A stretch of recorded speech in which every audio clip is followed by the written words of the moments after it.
सोलापुरातील एका परमिट रूममध्ये हातात कोयता घेऊन तोडफोड करीत खंडणी मागणाऱ्या एका विरुद्ध गुन्हा दाखल झालाय।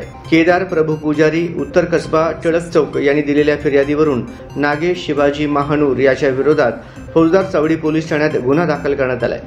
आरोपी याने 8 जुलै 2024 रोजी दुपारी 12:15 वाजेच्या सुमारास विठ्ठल लॉजच्या बाजूला निराळे वस्ती मोरारी पेठ सोलापूर येथील रत्न परमिट रूम अँड बार मध्ये हातात लोखंडी कोयता घेऊन तुम्हाला धंदा करायचा असेल तर मला महिन्याला 10,000 रुपये द्यावे लागेल, नाहीतर तुमचा धंदा चालू देणार नाही असे म्हणून स्वतःच्या हाताने दारू घेऊन पिऊन टेबलवरील काचेचे ग्लास व काउंटरवर ठेवलेले royal Stag DSP plain McDowell number 1 व इतर दारूच्या बाटल्या जमिनीवर फेकून फोडून तुम्ही पैसे देत नाही काय, तुम्हाला आज दाखवतो असे म्हणून काउंटरमधील 2400 रुपये जबरदस्तीने काढून घेतले आहेत। आरोपीच्या दहशतीला घाबरून फिर्यादीच्या दुकानाचे आजूबाजूच्या व्यापाऱ्यांनी पळापळ करून त्यांचे दुकान बंद करून पळून गेले आहेत, म्हणून हा गुन्हा दाखल केलाय। तपास सहाय्यक पोलीस निरीक्षक दाहिगुडे हे करीत आहेत।